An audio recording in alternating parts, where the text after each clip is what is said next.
Então, boa tarde, pessoal. Estou de volta, né, dando prosseguimento aí ao curso de funções complexas, cálculo de uma variável complexa. Então, vou continuar fazendo o que o professor Yunis estava fazendo. Eu até brinquei que seria a melhor parte do que ele daria, né, que eu vou acabar dando.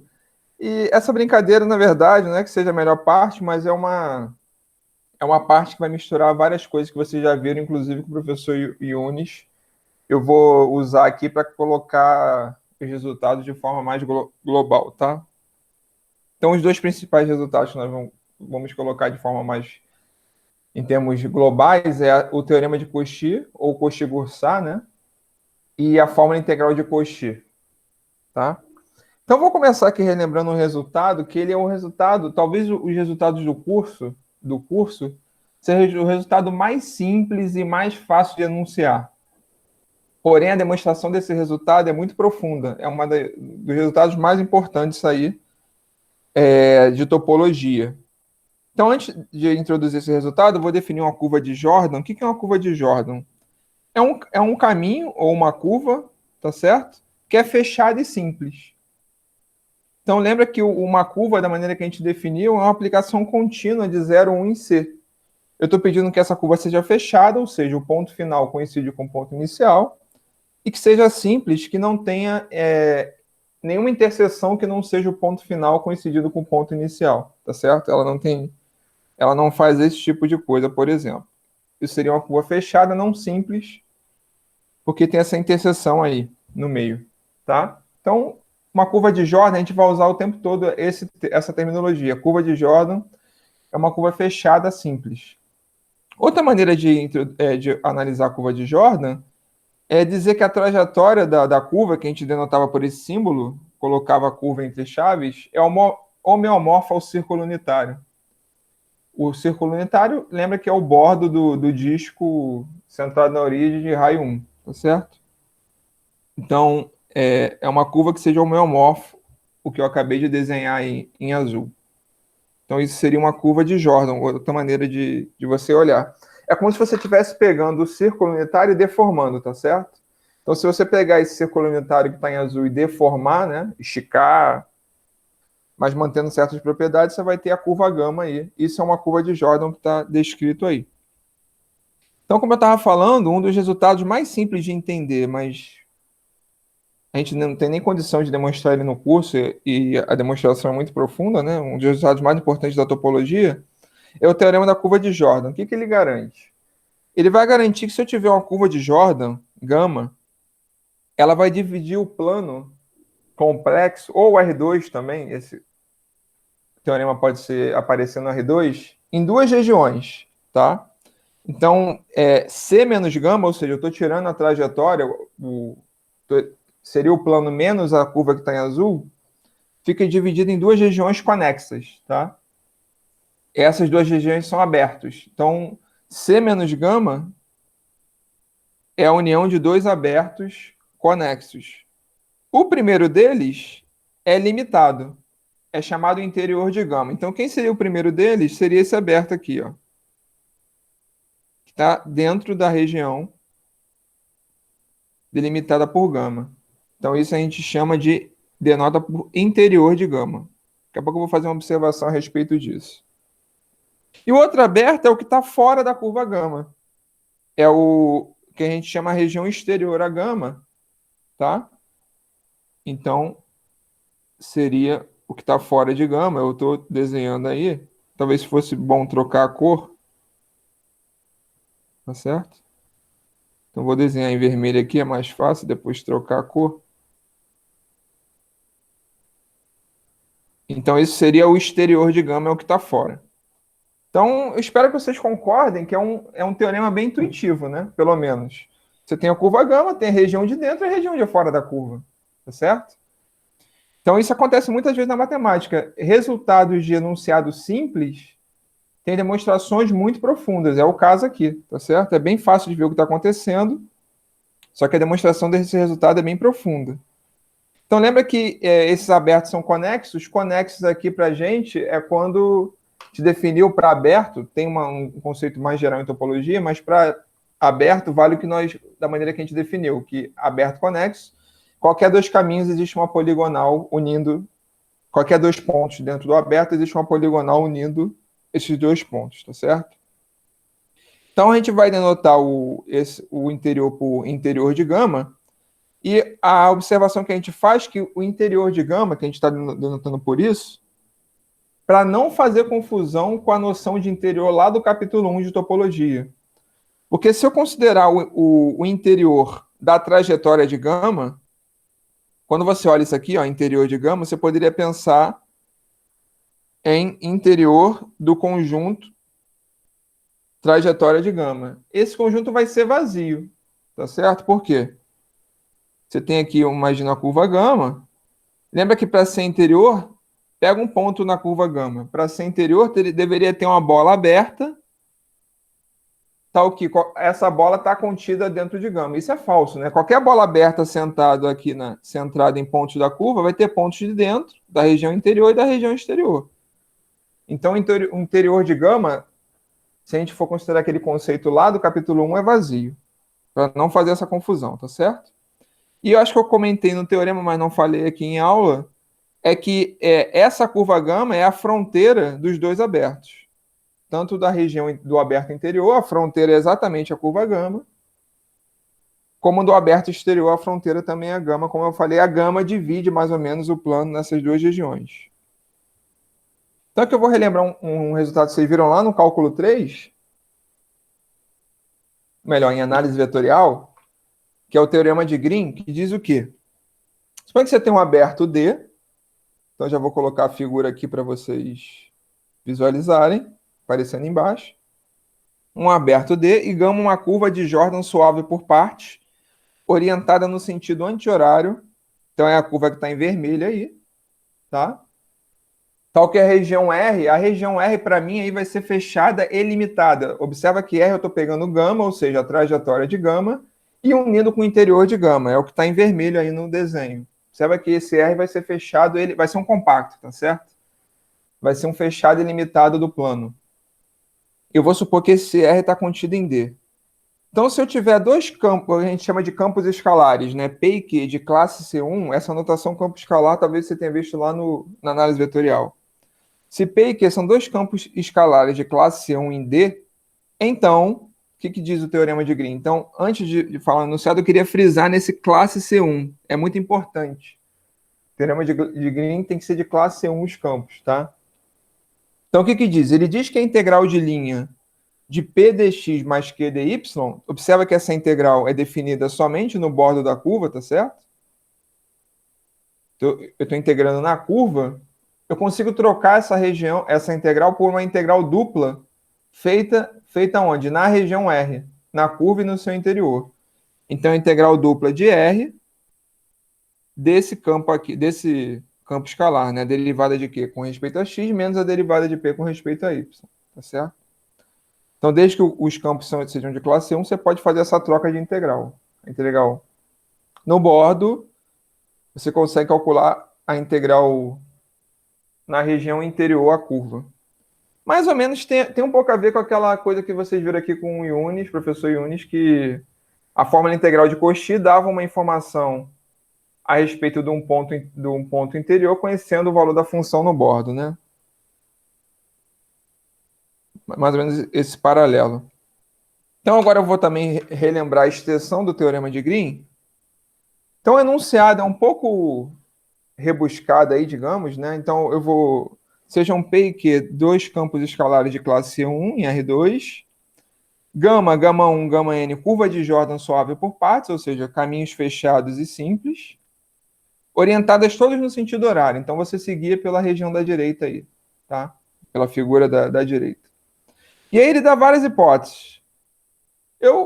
Você pode ler as hipóteses, eu não vou ler uma por uma, mas o que essas hipóteses estão falando basicamente? Que eu tenho uma região gama e buracos dentro. Basicamente é isso. Então, quando eu digo que gama I, união interior de gama I, está contido no interior de gama, significa que a região interior à curva gama 1 está contido dentro do interior de gama, que eu marquei aí de preto, tá certo?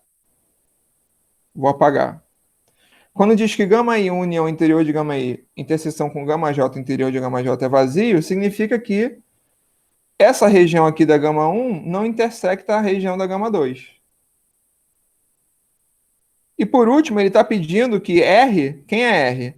Ele pegou o interior de a região delimitada por gama. Esse conjunto gama união interior de gama eu vou chamar de região delimitada por gama, tá certo? Então R ele pegou a região delimitada por gama e tirou o interior das outras regiões. Então o que vai sobrar? Vai sobrar o que eu vou marcar em preto aqui, ó. R é essa região aqui, ó. Tá certo? Incluindo os bordos.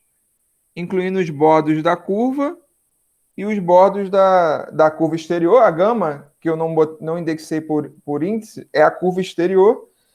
E as gamas J são as curvas interiores. Então, R é essa região. Ou seja, novamente, R é um fechado ilimitado, é um compacto do plano. Tá certo? Então, o que eu vou ter? Eu vou ter que, novamente, a integral dupla daquela mesma função, né? Derivada parcial de Q com respeito a x menos de P com respeito a y. Eu posso integrar na região exterior, tá certo? E descontar o valor das integrais na região interior. Talvez lá no cálculo vetorial você tenha visto o teorema de Green, a versão com mais aqui, ó. Só que se fosse a versão com mais, as curvas interiores, gama 1, gama 2 e gama n, estariam orientadas no sentido horário. Tá certo? Então tem que tomar esse cuidado. Aqui eu já estou colocando todas elas no sentido anti-horário. Por isso aparece esse menos aí. Se fosse mais, a gente diz que estaria que a curva estaria orientada positivamente. Se eu tivesse trocado a orientação das curvas de dentro, a gente diz que a curva está orientada positivamente ou tem orientação compatível com a região interior. Mas aqui eu não estou querendo entrar nesse mérito, eu estou colocando já todo mundo orientado no sentido anti-horário. Então, por isso aparece menos, tá certo? Então, vou dar uma ideia aqui, que isso vai servir para a gente também na análise complexa. Como eu posso obter o teorema de Green, a extensão do teorema de Green, utilizando a versão, digamos, a primeira versão que eu dei do teorema de Green. Como é que eu vou fazer isso? Eu vou é só uma ideia mesmo para mostrar o que está por trás, tá? Formalizar isso requer vários detalhes que a gente não vai fazer também nem em nosso interesse nesse curso, tá? Então, o que eu tenho? Eu tenho região gama, eu vou definir essa figura que está na esquerda, gama e os buracos, em duas regiões, R1 e R2. Então, o que eu vou fazer? Olha, qual a ideia, pessoal? Eu vou dividir em duas regiões que eu possa aplicar o teorema de Green, a versão anterior. Então, eu peguei essa curva lilás, eu estou chamando a curva lilás de gama 1, tá certo? Observa que gama 1, eu acrescentei esse pedacinho aqui, ó, lilás, parte pela gama 1 anterior, agora no sentido horário, observa que trocou o sentido, andei também esse pedacinho, andei pela gama 2 no sentido horário também, andei esse pedacinho e voltei. Então, mesma coisa eu faço para a parte de baixo aqui, a curva gama 2 maiúsculo. O que importa aqui é que tanto para a curva gama 1 maiúsculo e gama 2 maiúsculo, eu posso usar o teorema de Green a versão anterior, porque é uma curva fechada e simples. São curvas fechadas e simples, tá certo? Então, o que a gente tem? A integral em R1 desse termo aqui, né? Que aparece no teorema de Green. É igual a integral no bordo de gama 1 de P dx mais Q dy. A integral em R2 desse termo que aparece no teorema de Green é a integral de gama 2 de P dx mais Q dy. E aí que somando os dois lados, observa, eu tenho integral dupla em R1 e em R2, a soma vai ser integral dupla em toda a região R1 união com R2. R1 e R2 são disjuntos. São disjuntas. Pelo menos o interior o interior dela não se intersecta, tá certo? Então, a integral dupla vai ser a soma das integrais. Então, vai ser a integral na união, R. O que aconteceu? O lado esquerdo vai aparecer a integral de P dx mais Q dy em gama 1 e em gama 2 maiúsculos. Eu já estou trocando por isso aqui, olha. Por quê? Então, vamos lá, olha só. Quando eu faço essa integral, observa que gama 1 mais gama 2 essa parte lilás aqui, mais essa parte vermelha, já me dá a integral em gama, certo? Observa que quando eu integro gama 1, eu integro sobre essa parte. Eu estou decompondo a integral em vários caminhos justapostos, tá certo? Então, essa parte lilás aqui da gama 1 cancela com a parte vermelha da gama 2. Eu fiz exatamente os caminhos coincidirem aí, trocando somente a orientação. Então, essa parte lilás cancela com essa parte vermelha, mesma coisa aqui, mesma coisa aqui. Então, já foi embora isso. E o que sobra? Sobra essa integral aqui, olha. Só que agora está no sentido o quê? Horário. Ó. Como está no sentido horário, vai aparecer. Isso aqui é exatamente gama 1 no sentido horário, com a orientação reversa. Então vai aparecer o quê? Menos integral de gama 1, menos integral de gama 2. Então, é exatamente essa fórmula aqui para n igual a 2, tá certo? Então, essa é a ideia do teorema de Green. Para mais regiões, a mesma ideia se aplica. Você pode dividir também sua região R em duas da mesma forma. Usar a mesma ideia. Então, agora vamos ver o teorema de Cauchy-Gaussat versão 1, que diz o seguinte. Suponha que você tem uma função homomorfa no aberto U, e eu vou supor que eu tenho uma curva de Jordan solve por partes contida em U, certo? Então, ele vai garantir, que é o que está no desenho aí. Eu tenho um aberto U, uma curva de Jordan orientada no sentido anti-horário suave por partes, cujo interior dela e ela está toda contida em U. O teorema de Cauchy-Gaussat versão 1, vocês tinham visto esse teorema só para triângulo, né? Se eu não estou enganado. Não vimos mais do que esse tipo de forma, triângulo. Só que agora diz que esse teorema vai garantir que a integral da f em qualquer curva gama satisfazendo essas propriedades vai ser zero. Tudo bem? Então, como é que eu vou mostrar isso? Vou começar lembrando que foi visto na aula 10 essa fórmula aqui, ó, para integral. Se f é igual a 1 mais iv, vocês viram na aula 10 essa fórmula aqui, ó, da integral ao longo do bordo. Eu vou voltar aqui para mostrar isso. Quando vocês viram a aula 10, aula 10, página 76. Pelas minhas anotações aqui.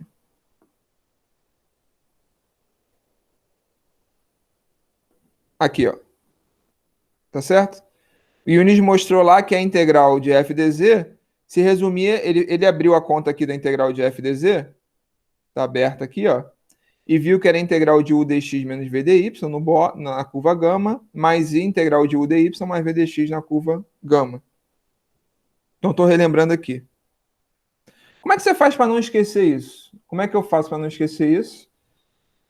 Você faz o seguinte, olha, f é igual a 1 mais iv, então você escreve u mais iv e faz a transformada, como z é igual a x mais y, o dz vai ser dx mais i dy, tá certo? Então você multiplica u mais iv dx mais i dy. Olha o que acontece. Aparece, deixa eu voltar aqui, alterar que eu perdi isso. Aparece u vezes dx e aparece iv i dy. Então, isso vai se transformar em menos v dy. Então, aparece u dx menos v dy. E aparece v dx vezes i. Então, vai aparecer i, que multiplica v dx. E o outro termo que aparece i é u vezes i dy. O primeiro aqui com o segundo lá. Então, vai aparecer u dy. Uma maneira de não esquecer. Certo? Então, pelo teorema de Green, qual forma do teorema de Green? A primeira forma do teorema de Green, essa integral aqui, u dx menos v dy, vai ser integral. Lembra que o que está fazendo o papel do P aqui é o U. Opa. Está fazendo o papel do P aqui é o U. E do Q é o menos V. Então, é integral de Q com respeito a Y. Está aqui, ó. Desculpa, integral de Q com respeito a X. Vai aparecer menos derivada parcial de V com respeito a X.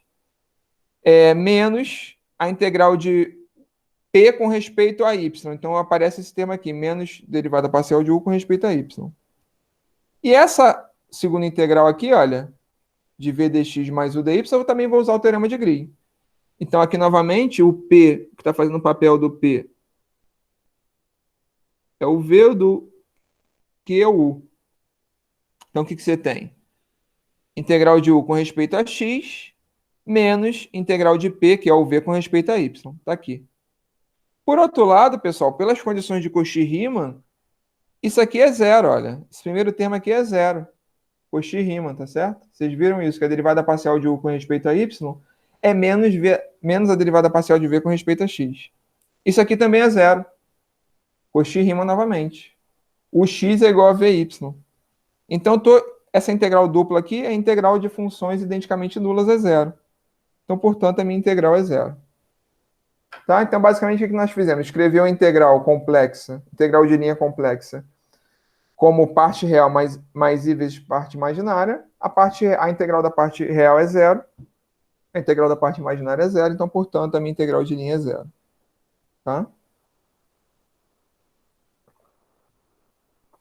Uma aplicação simples desse teorema é a seguinte. Vou pegar U, uma função holomorfa no aberto U. Eu vou supor que tenho dois caminhos, dois pontos Z1 e Z2, e gama e beta, duas curvas, unindo Z1 a Z2, como está aí na figura à direita. Então, estou supondo o quê?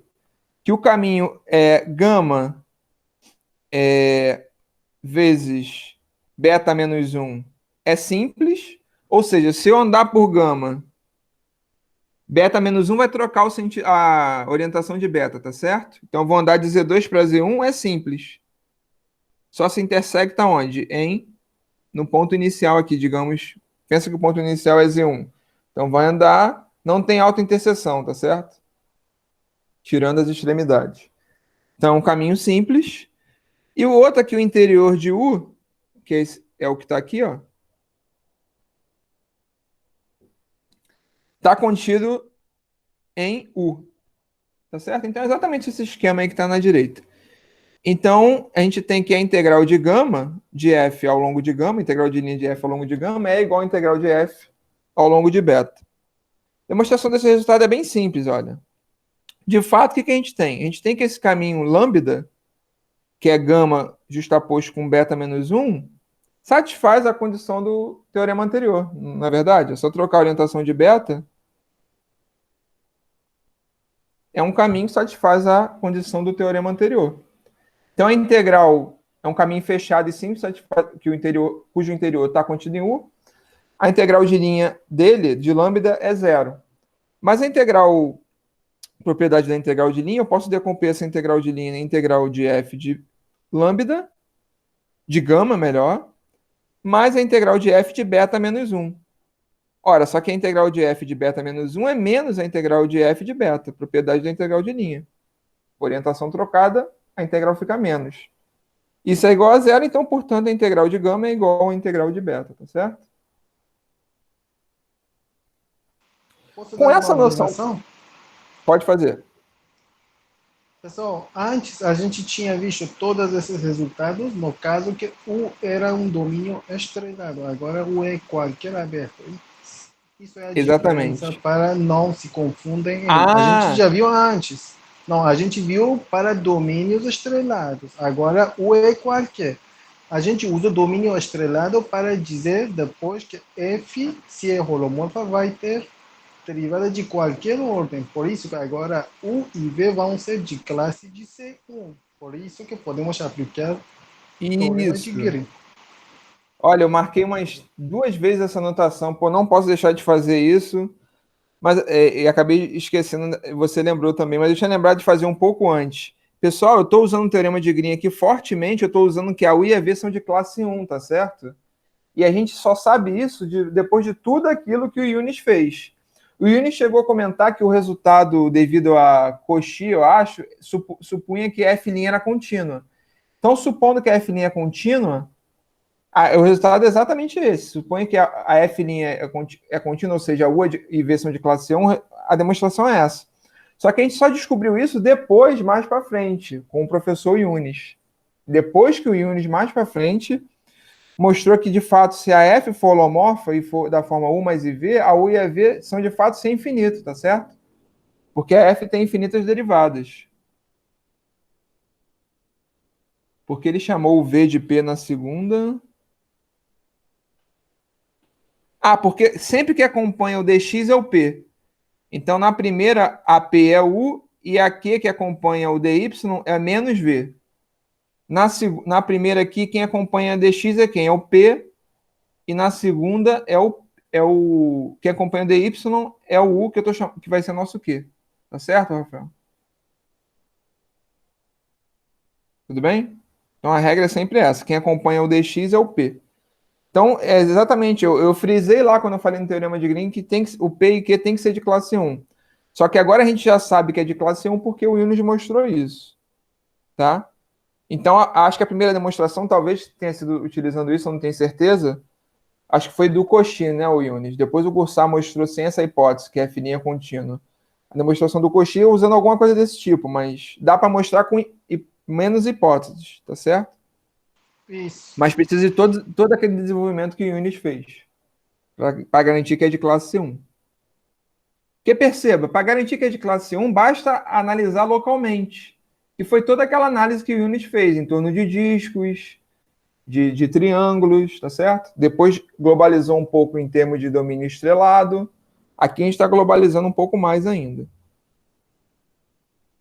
Então, aqui, com essa noção também da aula de hoje, de curva de Jordan, nós conseguimos também revisitar e dar uma definição mais formal de o que é um domínio simplesmente conexo. Então, a gente pode pensar que um domínio é simplesmente conexo se qualquer curva de Jordan gama tal que a trajetória esteja contida em D, D é simplesmente conexo, né? Lembra que tem que ser aberto, né? Tem que ser um aberto e conexo. A gente pede que seja um domínio. E, além disso, qualquer curva fechada... Lá no capítulo 1 eu falei, qualquer curva fechada contida em D, o interior está contido em D. Aqui a gente vai pedir o quê? Mais formalmente, qualquer curva de Jordan cuja trajetória esteja contida em D, o interior dessa trajetória está contido em D. Certo? Então, eu estou pedindo, se eu tiver uma trajetória, uma curva, qualquer curva no domínio, o interior também tem que estar contida no domínio. Um exemplo típico de domínio não simplesmente conexo é o C menos o zero. Você vai ter uma curva aqui, ó, o círculo unitário, por exemplo. O interior não está contido em C menos zero, tá certo? O interior contém zero. Então, não é C menos zero, não é simplesmente conexo. Tá? Então, aqui está o resultado mais formal em termos de curva de Jordan. Em outras palavras, qualquer curva fechada, simples e fechada contida em D, seu interior também está contido em D. Lá no capítulo 1 eu não tinha falado em simples, mas lá era só uma noção mais inicial, tá certo? Mais apelando para a intuição. Exemplos de domínios simples médios são os domínios estrelados, que vocês viram o professor Yunis, tá? Então fica mais fácil, talvez, de ver que um domínio estrelado é simplesmente conexo. Eu também já vou deixar como curiosidade, porque essa noção de simplesmente conexo a gente pode colocar em termos de homotopia. Vocês vão ver, quem continuar estudando, possivelmente na pós-graduação. Aqui a gente está dando um jeito de fugir disso, mas poderia também considerar. Tem uma abordagem em termos de que a gente chama de homotopia. Então, se eu fosse utilizar a definição em termos de homotopia, fica mais fácil de ver que um domínio estrelado é simplesmente conexo. E também é possível mostrar que o interior de qualquer curva de Jordan é simplesmente conexo. Então, exatamente esse desenho aqui, ó. Peguei uma curva de Jordan que está em preto, considerei o interior. Esse interior dela vai ser um domínio sempre simplesmente conexo, tá certo? Então, agora que eu vou dar a demonstração de uma outra forma do teorema de Cauchy-Goursat, uma segunda versão. Essa forma é um pouco mais longa. É o teorema 5.23. Então, o que diz? Diz o seguinte: suponha que você tenha aberto U e uma função holomorfa num domínio simplesmente conexo U. Uma função holomorfa, estou pedindo que U seja simplesmente conexo. Então, ele diz que para qualquer curva fechada suave por partes em U, tem-se que a integral vai ser zero. Qual é a diferença desse teorema para o anterior? A diferença é a seguinte, que eu não estou pedindo mais que a curva seja simples. Não sei se eu fiz o desenho, acho que não. Eu estou falando que para qualquer curva fechada e suave, suponha que aqui seja o U, estou supondo agora que gama é qualquer curva fechada e suave. Eu vou ter que a integral é zero de gama. Tá certo? Então, olha só. Como é que a gente vai mostrar isso? eu quero mostrar que qualquer curva fechada, simples ou não, a integral é zero. Eu vou começar observando que isso é equivalente a mostrar que se beta e gama são duas curvas suaves por partes, com pontos iniciais e finais iguais, então, e mesma orientação, né? Quer dizer, isso já fica claro porque os pontos iniciais coincidem e os finais também. Mas partindo do mesmo ponto, é o que está aqui na direita, tá certo? Parte desse ponto aqui, o ponto inicial, ambas chegam no ponto final. Se beta e gama, beta e lambda são duas curvas satisfazendo isso, então a integral de beta é igual à integral de lambda, tá? Então, só para dar uma ideia, daqui a pouco eu vou voltar nesse resultado, deixa eu ir para a aula 11 agora, que vocês já viram isso, eu deixo como exercício, tá? Eu vou até comentar, é bem simples o exercício, mas página 85. Vocês viram esse resultado com Yunis? Nesse teorema aqui, ó. Para qualquer caminho fechado suave por parte de gama em U, lá você tinha uma função contínua, você queria ver quando tinha uma primitiva. Então, vale uma primitiva se para qualquer curva, a integral sobre qualquer curva fechada só depende do... A integral é o 2, eu estou lendo o 2, né? A integral sobre qualquer caminho fechado suave por partes é zero. E lá vocês viram que isso era equivalente a mostrar que a integral só depende do ponto final inicial. Tá certo? Então, era o 2 implica 3. É isso que eu estou usando. Basicamente é o seguinte, pessoal, olha. Eu vou voltar lá para minha figura, mas eu estou mostrando para vocês que vocês já viram pelo menos parte desse exercício.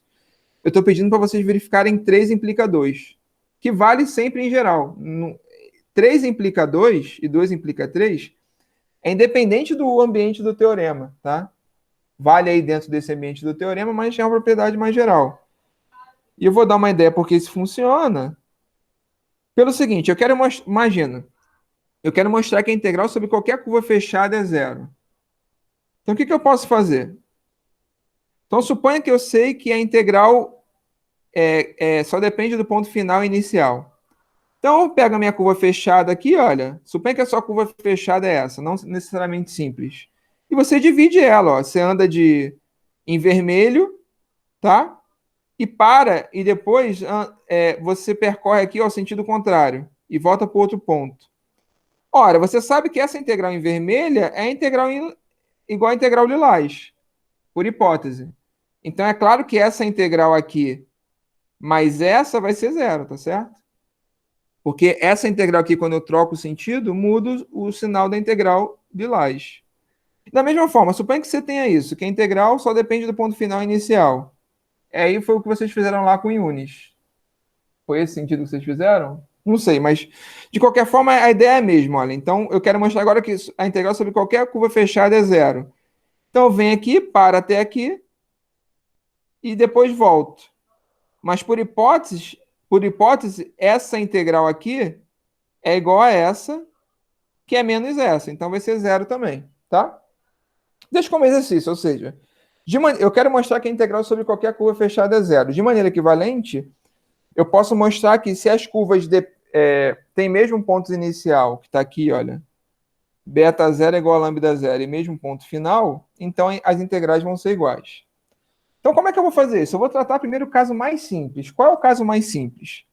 Vamos pegar os pontos que as duas curvas coincidem. Os pontos T em A, tal que beta de T é igual a lambda de T. Se A é finito, esse caso é simples de tratar. Por quê? Então, suponha que o A, você já organizou o A aqui, ó. Um ponto de A é sempre o zero, porque beta de zero é sempre lambda de zero, por hipótese. Outro ponto de A é sempre 1, porque beta de 1 é sempre lambda de 1, por hipótese também. Então, 0 e 1 sempre está em A. Então, vou supor que tem mais aqui... Tem quantos pontos? N menos 1 pontos, de 1 até N menos 1, tá? Então, o que eu vou fazer? Então, tá aqui, ó, a figura que eu fiz aí trouxe como exemplo, o A é igual a 4. Tem o beta 0 igual a lambda 0, que é o T0. Beta de T1 igual a lambda de T1, que é esse ponto aqui, olha, de interseção. Aqui seria o beta de T2, lambda de T2. Beta de 1, lambda de 1, que é o ponto final. Então, qual é a ideia, pessoal? Eu vou dividir as duas curvas. Eu vou restringir a curva ao intervalo TK, TK mais 1, e vou escrever a beta e a gama como a justaposição dessas curvas. Então, como se eu escrevesse a beta é o que está... Ih, eu já perdi a cor. Suponha que a beta seja o que esteja em vermelho. Então, vou escrever a beta como beta 0, justaposto com beta 1, justaposto com beta 2. E a gama? Gama 0, justaposto com gama 1, com gama 2, tá certo? E aí eu vou usar o resultado do teorema anterior, corolário anterior. Corolário ou teorema? Teorema anterior. Por quê? Por hipótese, o domínio é simplesmente conexo. Então, essa região aqui, olha, está contida em U. Porque U é simplesmente conexo, tá certo? Eu estou pegando uma curva fechada contida em U. Se eu trocar a orientação desse lilás aqui, eu tenho uma curva fechada contida em U, aqui, ó. Então, o anterior está contido em U. O que a gente viu? Nesse caso, a integral de beta 0 é igual à integral de beta 1. Mesma coisa, a integral de beta 2 é igual à integral de gama 2. Integral de beta sobre beta 3 é igual à integral de gama 3. Então, esse raciocínio que está aqui, ó. Pelo corolário anterior, tem que a integral de beta k é igual à integral de lambda k. Então, a integral de beta, que é a soma das integrais em cada uma dessas restrições, porque a beta é a justaposição desses caminhos, eu estou trocando agora que a integral de beta k é igual a lambda k, então a integral dos lambdas, que é a integral de lambda. Tá? Então, esse é o caso fácil, em que o A é finito. Vamos agora ao caso geral. Então, eu vou lembrar aqui um resultado de análise, talvez você já tenha ouvido falar, que eu vou usar, que é o teorema de Stone-Weierstrass, que diz o quê? Diz uma maneira de você... Também é um resultado não... Quer dizer, é um pouco intuitivo também, porque você pode aumentar o grau do polinômio, mas basicamente ele diz que se você tiver uma função contínua g, definida, aqui é uma função real, g de 0, 1 em R contínua, então ela pode ser aproximada uniformemente por polinômios, tá? Ou seja, diz o seguinte, qualquer epsilon maior que zero, vai existir um polinômio P, tal que a g menos P é menor que epsilon, para qualquer x no intervalo de definição da g. Então a gente está aproximando a g uniformemente por polinômios. Uniformemente no sentido que depende de... para qualquer x, essa diferença, o modo dessa diferença vai ser menor que epsilon, tá? Então, fazendo só um desenho aqui, ó. Você pode ter uma função aqui bem estranha, contínua, não derivável, com algum bico aqui. Mas vai existir um polinômio aqui, ó, de grau talvez muito alto, né? Que não vai estar distante dessa função que eu estou desenhando. Tá certo? Uma coisa suave. É um teorema muito útil e importante de análise, né? Eu acredito que vocês não tenham visto. Talvez em análise vocês tenham visto, mas não em cálculo 1. Então, com esse teorema, a gente pode mostrar o seguinte lema, olha. Suponha que a G seja de classe 1. E eu tirei o zoom aqui, né?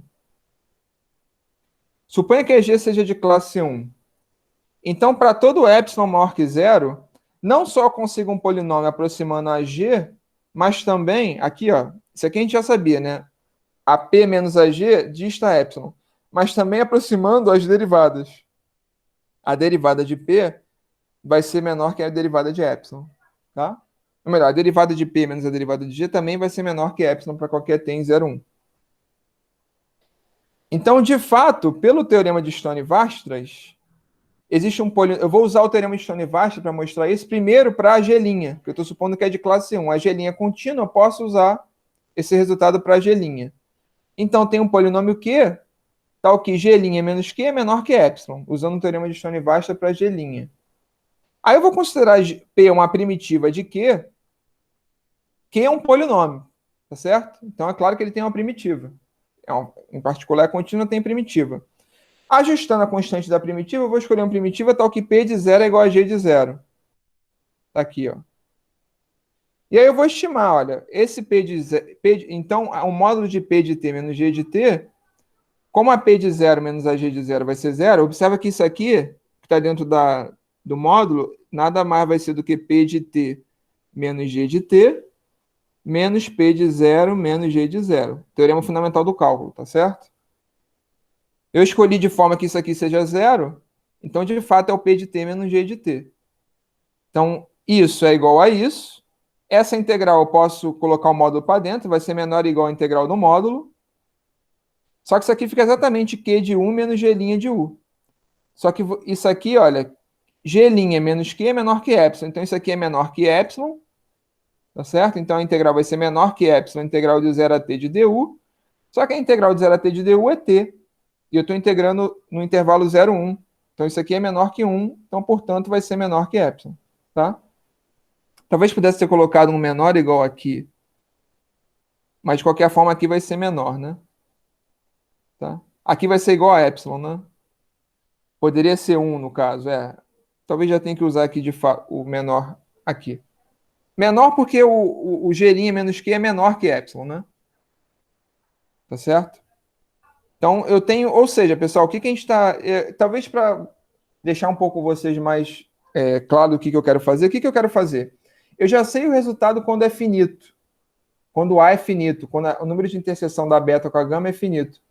O que eu vou fazer? Eu vou aproximar a beta e a lambda por polinômios e vou... Para polinômios vai ser finito, tá certo? E vou usar o resultado para polinômios e depois vou fazer um processo limite para aproximar a beta e a lambda. Essa é a ideia. Então, vou supor no primeiro momento de classe C1, eu já fiz isso para uma função real de variável real, só que agora vamos pegar o... Isso eu não escrevi com tantos detalhes, mas o que é um caminho, né? Um caminho beta de t. O beta de t, ele depende basicamente de duas funções, x de t e y de t. Certo? Então, o que eu vou fazer? Se eu usar esse mesmo resultado para x e para y, eu posso supor o quê? Eu posso supor que, tanto para beta quanto para gama, existem caminhos αn da forma P1 de t mais I P2 de t. Aqui, em princípio, também depende de n, né? E θn da forma Q1 de t mais Q2 de t. Em princípio, também depende de n, mas eu não quero carregar muita anotação. De forma que esse P... Todos os P's e todos os Q's são polinômios. P1, P2, Q1, Q2 são polinômios, satisfazendo. Então, eu estou pegando epsilon igual a 1 sobre n, tá certo? Eu estou pegando epsilon igual a 1 sobre n e essas coisas polinomiais que vai... na verdade, eu estou usando o resultado para cada uma das entradas. Se vale para cada uma das entradas, vai também valer para a curva. Aqui é o módulo complexo, né? Vai valer também para o módulo complexo. Se cada uma das entradas está aproximada, você consegue também fazer com que todo módulo vai ser menor que 1 sobre n. Isso que eu não dei tanto detalhe, tá? Se você quiser, você faz até como exercício.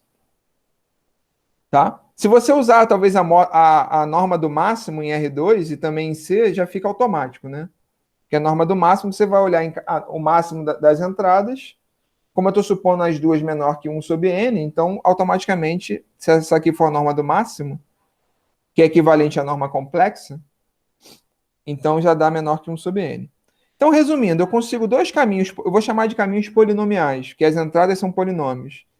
Então, eu consigo dois caminhos polinomiais, αn e θn, tal que essa norma aqui seja menor que 1 sobre n, para todo t em 0, 1, mas também a norma das derivadas seja menor que 1 sobre n, para t entre 0 e 1. Tanto para beta quanto para lambda. Tá certo? Agora a gente afirma que a sequência de funções f de αn linha de t converge uniformemente para f de beta de t, beta linha de t, e tem um resultado análogo para θn e lambda. Por que eu estou olhando isso aqui? Porque isso aqui exatamente é o que aparece quando eu faço a integral do caminho, né? Se eu for integrar no caminho αn, vai aparecer o quê, pessoal? Integral de 0 até 1, f de αn de t, αn' de t. Então, eu quero aproximar isso aqui uniformemente, para depois trocar a integral com um limite, tá certo?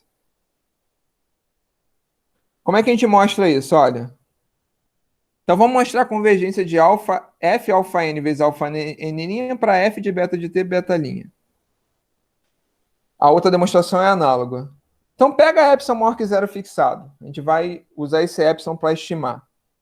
Primeiramente, eu vou pegar um conjunto compacto K cuja uma fronteira é uma curva C1 por partes, tal que tanto a beta, deixa eu desenhar aqui a beta e a gama, tanto a beta quanto a gama estão contidos no interior de K. Então aqui está a fronteira de K, olha. Estou supondo que é uma curva C1 por parte. Estou escolhendo um compacto K, tal que satisfaz essa propriedade. Isso não é difícil de mostrar que eu também não escrevi o detalhe, que esse compacto existe. Mas o que você pode fazer? Você pode pegar aqui, olha.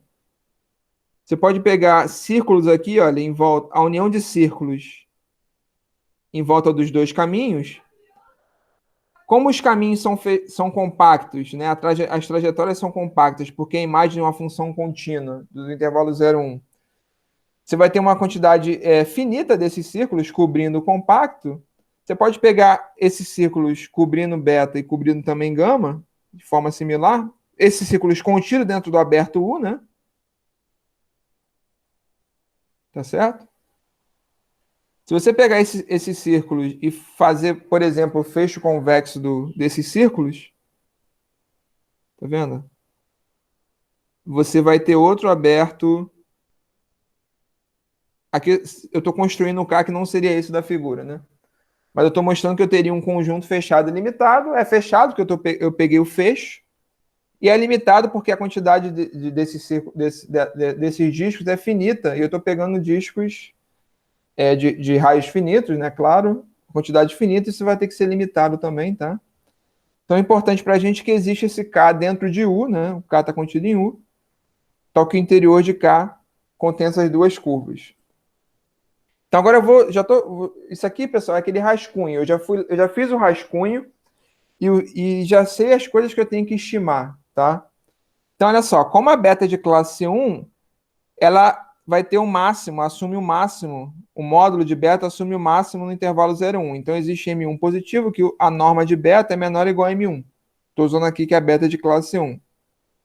Como a F é contínua no compacto, esse conceito eu não sei se vocês viram em análise, mas como a F é contínua no compacto, ela vai ser...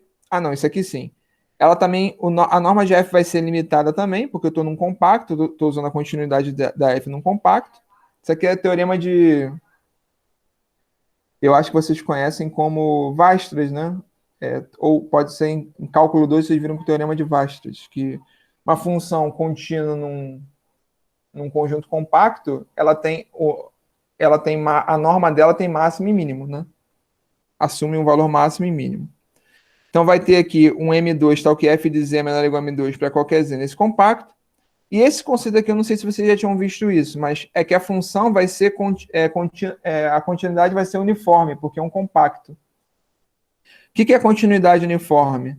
Vai acontecer o seguinte, dado esse epsilon aqui, como eu falei, eu já sei que eu estou tomando esse epsilon lá do meu rascunho, vai existir um delta tal que se os dois pontos tiverem uma distância menor que delta, os dois pontos no compacto, então essa norma vai ser menor que esse valor aqui que eu estou tomando, que é o epsilon sobre 2m1. Isso que é continuidade uniforme, porque uniforme nesse sentido, que o conceito de continuidade é uma coisa similar para isso, mas você faz ponto a ponto. Aqui é uniforme porque só depende de dois pontos cuja distância é menor que delta, tá certo? Então a gente chama isso de continuidade uniforme, e a continuidade uniforme vai ocorrer aqui porque você está num compacto. Função contínua num compacto, a continuidade automaticamente é uniforme. É um resultado. Talvez vocês tenham visto lá na análise isso. Agora eu vou voltar a olhar para a minha sequência. Pega n suficientemente grande, tal que eu estou supondo que 1 sobre n é menor que delta, 1 sobre n é menor que... Se eu pegar n muito grande, isso vai acontecer, tá certo? Porque isso aqui vai ficar próximo de zero, então eu consigo n grande. Tal que 1 sobre n é menor que delta, menor que epsilon sobre 2m1, menor que epsilon sobre 2m2. Vamos estimar agora essa diferença aqui. De f alfa n de t, alfa n' de t, menos f de beta t, beta n de t. Lembra que eu quero mostrar que a convergência é uniforme. Como é que você estima isso?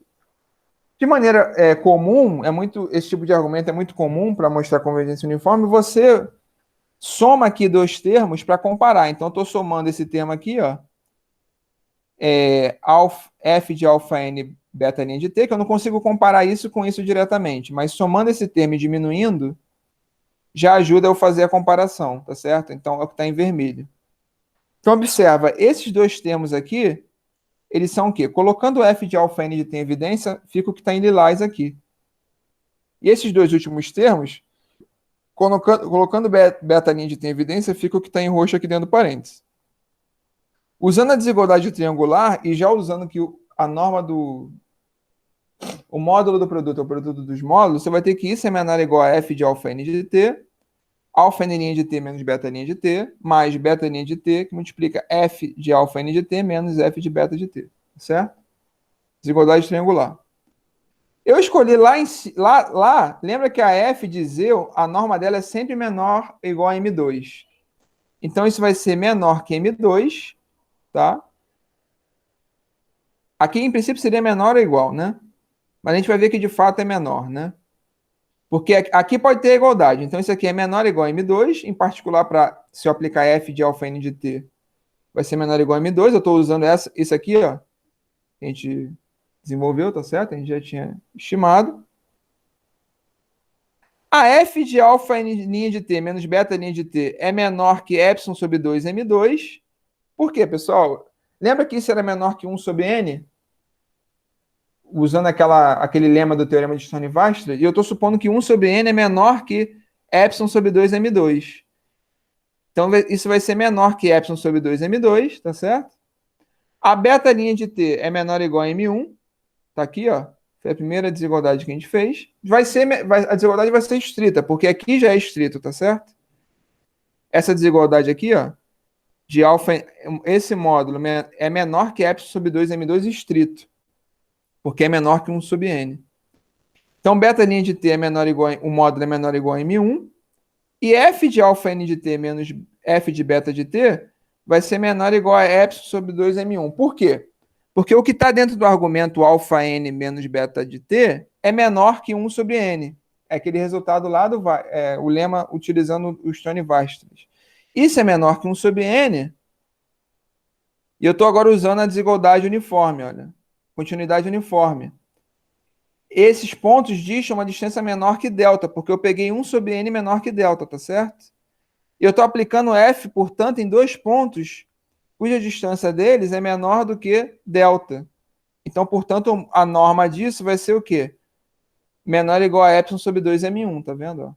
Estou pegando z igual a alfa n, w igual a lambda, igual a beta. Então, é menor que epsilon sobre 2m1. Então, essas escolhas, de fato, foram feitas quando eu olhei isso aqui e vi o que eu tinha que escolher para estimar, tá certo? Então, aqui, o que acontece? O M2 simplifica, o M1 também, fica epsilon sobre 2 mais epsilon sobre 2, que é epsilon. Isso vai valer para qualquer n. Aí eu venho aqui, olha, o n tem que ser, trocando aqui a ordem, né? O n tem que ser maior do que 1 sobre delta, o n maior do que 2m1 sobre epsilon, n maior do que 2m2 sobre epsilon.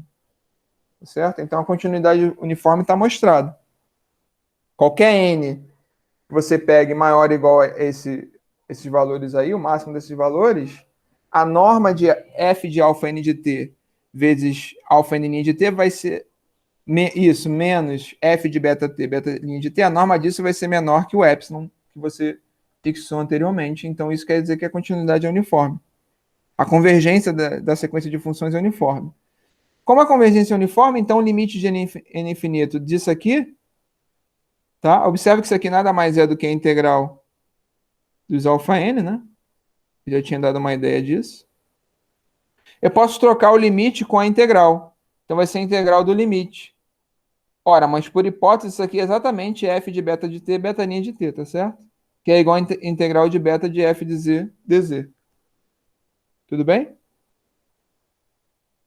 Então, por outro lado, como os caminhos alfa n e θ n são polinomiais, ora, pessoal, a gente sabe que dois polinômios, ou bem, eles vão coincidir num número finito de pontos, ou bem, vão ser iguais. Porque dois polinômios com infinitas raízes, imagina que você tenha dois polinômios de grau fixo, e esses dois polinômios têm infinitas raízes distintas em comum.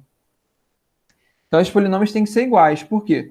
Você passa um deles para o lado direito, suponha que seja um P e Q. Então, você vai ter P menos Q com infinitas raízes. Então, a gente sabe que P menos Q tem que ser um polinômio identicamente nulo, tá certo?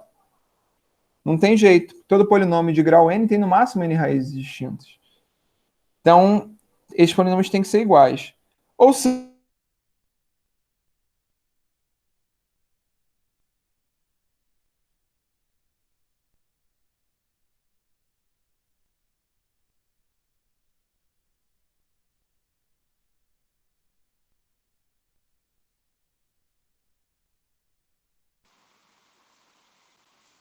Não estou te ouvindo, Rafael.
Pessoal, vocês me escutam? Sim. Sim, estamos ouvindo. Eu tive que rotear a internet do meu celular. Eu vou compartilhar minha tela aqui, mas aí vai ficar sem imagem, que eu tô só no tablet agora, eu tô só em um deles, tá? Aí vocês me falem, por favor, se vai funcionar. Tá ok. Eu agradeço aí por não terem saído, tá? Acho que eu tinha pedido isso uma vez, isso que quando for assim eu dou um jeito de voltar. Vocês estão vendo minha tela? Estamos. Tá. Então vamos ficar assim. Então, como eu falei, para polinômios vai valer o teorema. E aí você tem o quê? Eu acho que eu me perdi um pouco aqui.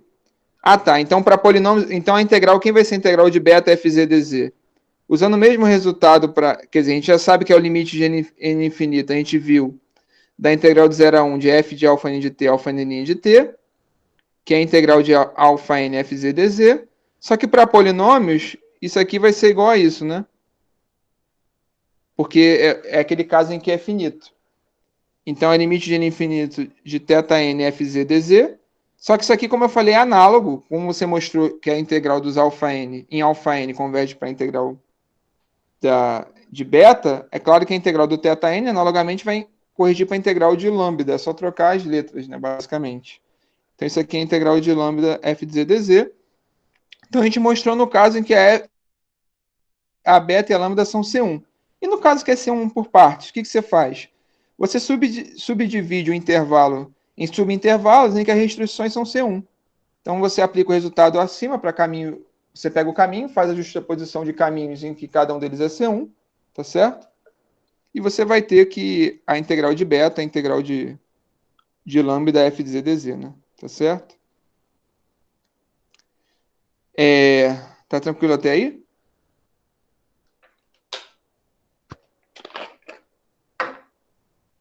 Tá.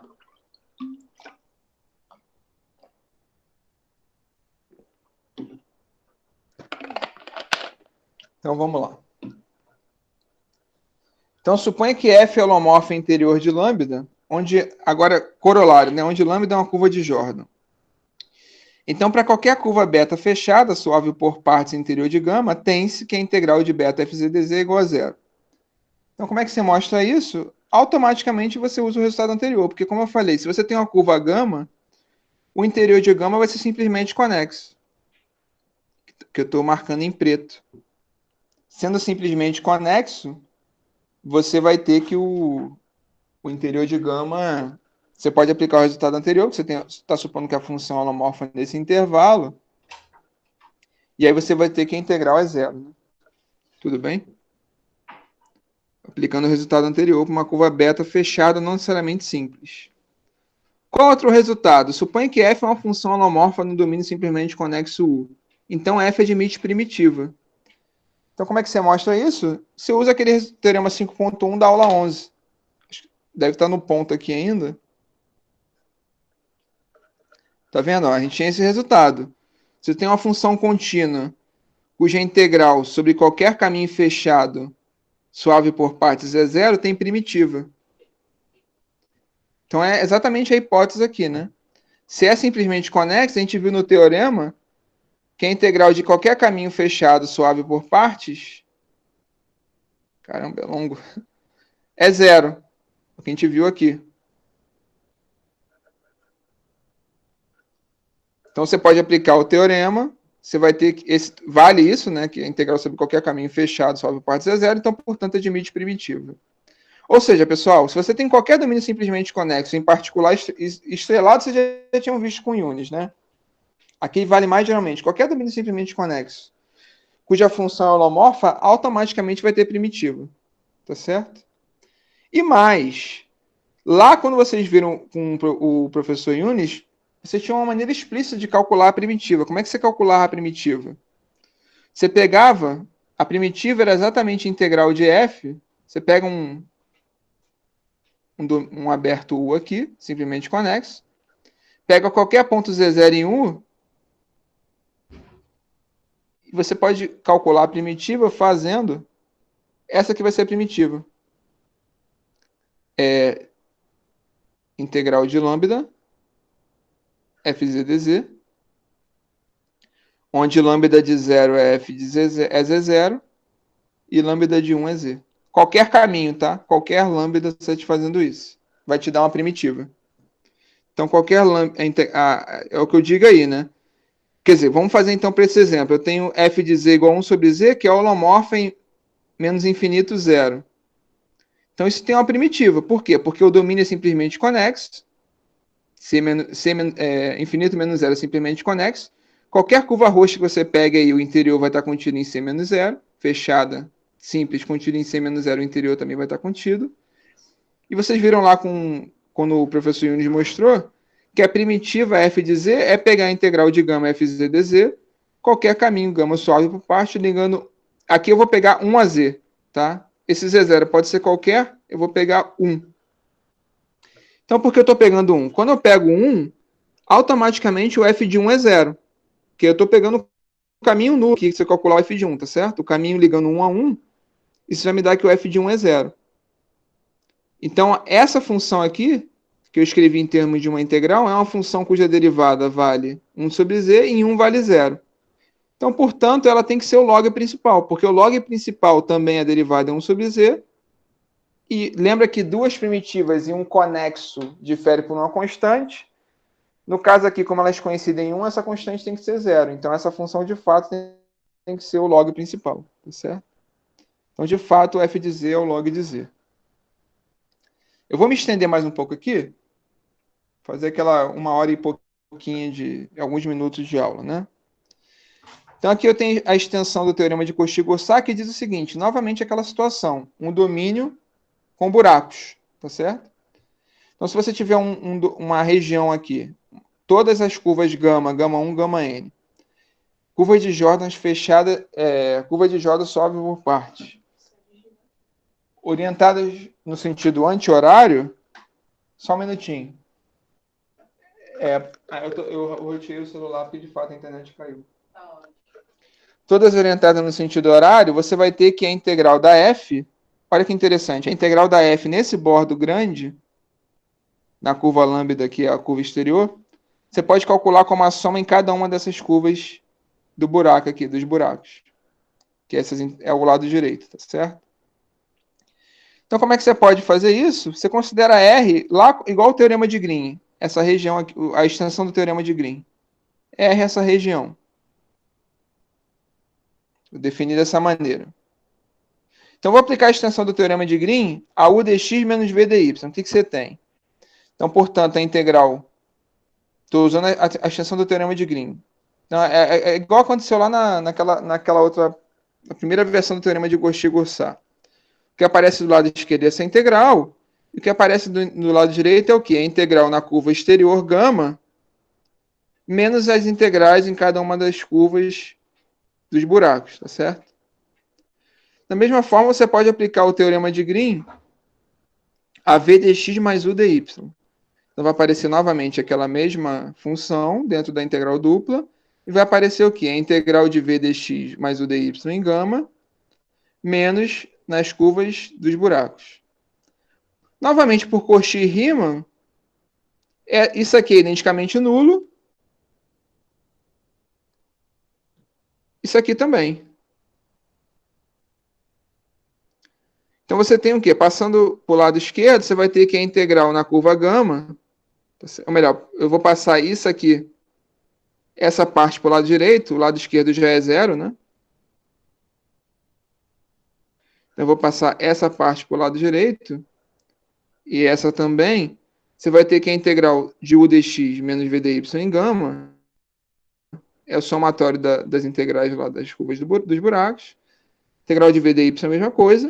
Então, eu vou pegar a primeira equação e vou multiplicar a segunda por i e somar. Então, vai ficar essa integral mais i vezes essa integral. Ora, essa integral mais i vezes essa integral é exatamente a integral de gama fz dz. Eu já relembrei isso antes na aula. E vai ficar o quê? A soma de 1 até n dessa integral mais i vezes essa integral de baixo, que vai aparecer o quê? A soma da integral em cada uma das gama i's. Lembra sempre que eu estou considerando que as gamas também estão orientadas no sentido anti-horário, tá certo? Igual a rua de fora. Tá? Então, eu vou dar um procedimento alternativo para mostrar isso, que basicamente esse procedimento alternativo é copiar a ideia da... Como é que a gente mostra a extensão do teorema de Green através do teorema de Green, tá? Como é que a gente faz isso? Então, novamente, você vai decompor a sua região em duas curvas, gama 1 e gama 2, lilás e vermelha, do jeito que está aí. Então, o que você tem agora o que você pode falar da integral da f de gama 1? É zero. Por quê? Porque gama 1 é uma curva fechada cujo interior está contido no domínio. Tá certo? Mesma coisa para a gama 2. O interior da gama 2, a integral em gama 2 também vai ser zero, porque você está usando o quê? Estou usando o Cauchy-Goursat versão 1, né? O interior também está contido no domínio, por hipótese. Então, a integral sobre a gama 1 da f é zero, da f sobre a gama 2 é zero. O que você pode fazer? Soma os dois lados. Quando você soma os dois lados, então observa, esse contorno aqui mais esse vai ficar a integral da gama, que é a curva de fora aqui, ó. Observa que essas regiões aqui interiores se cancelam, tá? E a integral aqui, ó, nesse lilás com esse, ou melhor, nesse lilás aqui, nesse sentido com esse vermelho, é a integral de gama 1 no sentido contrário, de gama 1 a menos 1. Mesma coisa aqui a gama 2, que aparece esse lilás com esse vermelho, aparece gama 2 a menos 1. Isso tem que ser zero. Ora, mas isso aqui é menos a integral de gama 1. Isso aqui é menos a integral de f sobre gama 2. Você passa para o outro lado, você tem aqui outra versão alternativa do Cauchy-Goursat, tá certo? Cauchy-Goursat... Desculpa, a extensão do teorema de Cauchy-Goursat a partir do resultado anterior. E aqui a gente está copiando a ideia como é que você estende o teorema de Green. Então, a gente tinha o teorema de Green, fazia a extensão do teorema de Green. Aqui a gente tinha o teorema de Cauchy-Goursat, a gente está usando para fazer a extensão do teorema de Cauchy-Goursat, tá certo? É um procedimento alternativo. Mas é interessante ter essa ideia aí dos cancelamentos. Então, olha só, vamos ver um exemplo. Vamos considerar a gama de ter essa curva aqui de raio 4, centrada na origem, orientada no sentido anti-horário, e beta quadrado com esses vértices. Quero mostrar que essa integral é igual a essa. Alguém lembra de onde é esse exemplo?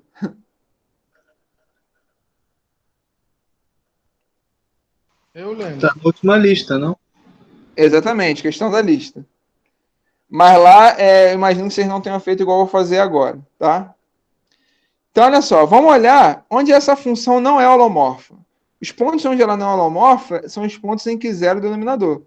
Porque a razão de duas holomorfas vai dar problema onde isso aqui é zero, tá certo? O denominador é zero. Tirando esses pontos, ela é holomorfa. Então, eu vou olhar onde é elevado a z igual a 1. É elevado a z igual a 1 se somente se z é igual a 2kpi. Então, aqui está desenhado a região de raio 4, o quadrado com o vértice 1 mais i, menos 1 mais i, assim por diante, tá? E em verde está marcado onde é que o e elevado a z é igual a 1. Então, em 0 vai ser um ponto, 2πi vai ser outro ponto, 4πi vai estar mais acima ainda, menos 2πi, outro ponto aqui em verde, menos 4πi está mais baixo ainda.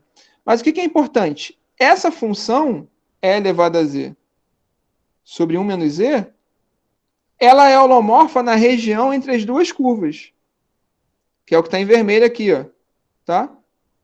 Dentro dessa região em vermelho, isso até um pouco propaganda da Rede Globo, né? Mas não é.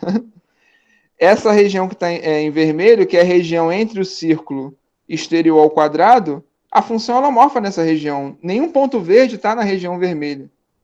Então, posso usar a extensão do teorema de Cauchy-Gaussat.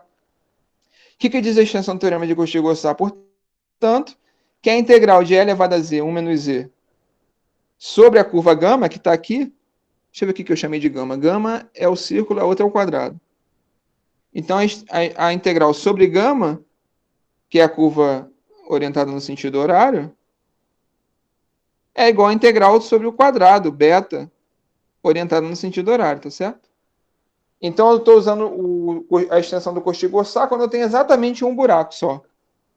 Aquela figura é mais simplificada. Você tem um buraquinho só, gama e gama 1. Eu estou usando que a função holomorfa aqui entre as duas regiões. Então, você vai ter esse resultado. A integral de gama z sobre 1 menos z elevado a z é igual a integral de beta z sobre 1 elevado a menos z dz. Uma outra solução, tá? E para terminar, eu vou fazer agora a fórmula integral de Cauchy, a versão geral. Vocês viram lá com o professor Yunis, quando você tinha um disco, vou fazer de forma mais geral, que diz o seguinte: suponha que você tem uma função de U em C, holomorfa, né, como de costume, a gente vem vendo. Gama, uma curva de Jordan suave por partes, orientada no sentido anti-horário, que está aqui, ó. Eu não estou desenhando U, mas desenhei a gama. Está aqui no lado direito.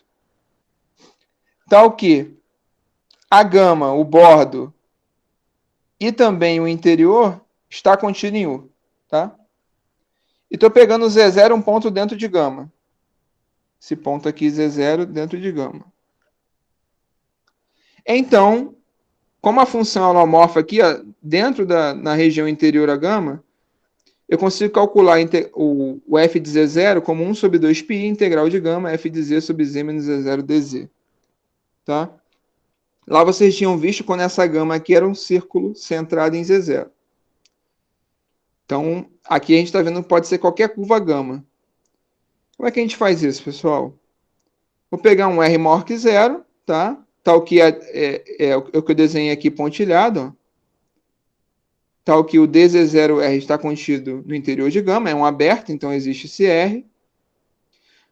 Orientei, vou pegar beta Z0 mais R elevado a IT, então vai ser o borda aqui do disco orientado no sentido anti-horário, tá? O que a gente sabe da forma integral de Cauchy que vocês viram com Yunis? Que f de Z0 é 1 sobre 2πi, integral da beta de f de ZZ, z menos Z0. Esse borda aqui. Por outro lado, a f é holomorfa aonde? Aqui, ó. Mais que isso, né? A f é holomorfa em tudo. Em particular, ele é holomorfa entre o interior de gama, a região interior de gama, e exterior ao disco. Isso já bastava aplicar o resultado. Por quê? Ou melhor, agora eu estou olhando para... isso é importante. Eu estou olhando para F, eu vou aplicar para F de Z. O que eu quero aqui? Isso. Eu estou olhando para F de Z, Z menos Z0. Então é importante que seja exterior ao disco mesmo. Tá certo?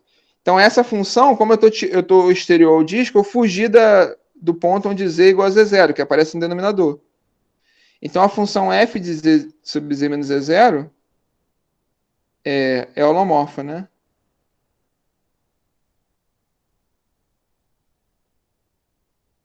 Então vou colocar aqui explícito entre interior de gama menos o disco fechado, que vai pegar... Isso vai ser um aberto, né? Vai ser holomorfa nesse aberto. Então, pela extensão do teorema de Cauchy-Gaussat, o que você pode fazer? Você tem que a F de Z0, você pode até esquecer esse 2π aqui em princípio, né? Você sabe que a integral de beta de f de z sobre z menos z0 dz é a integral de gama de f de z, z menos z0 dz. Porque você está aplicando a extensão do teorema de Cauchy-Gaussat. Você está aplicando a extensão do teorema de Cauchy-Gaussat para f de z sobre z menos z0. Tá certo? Então você pode agora multiplicar por 2π, 1 sobre 2π. Como você sabe que essa primeira igualdade vale, como já foi citado, se viu lá com o professor Yunis, que f de z0 é integral sobre a beta, 1 sobre 2π integral da beta de f de z menos z0 dz.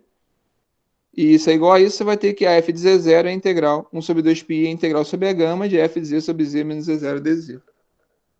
Tá certo? Então é isso, pessoal. Acho que por hoje vai ser só. Na próxima aula a gente vai continuar falando, inclusive aplicar esses resultados aí para falar de singularidades isoladas de funções holomorfas, tá? Acho que eu vou parar por aqui.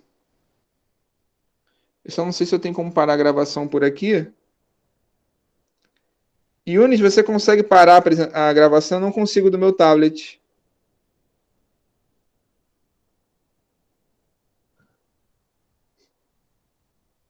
Yunis? Estou nisso, estou nisso. Estava falando, mas estava fechado a mão. Eu não consigo parar a gravação daqui do meu tablet. Você consegue? Daí? Também não. Não, não. É que Caramba. você que começou, Que eu que tem que comecei, você. né? Isso. Mas Calma aí. se fechar, vai parar. Só um minutinho. A internet voltou? Maíra? Calma aí. Acho que agora eu consigo voltar aqui. Minha internet voltou. Eu vou voltar aqui pelo computador.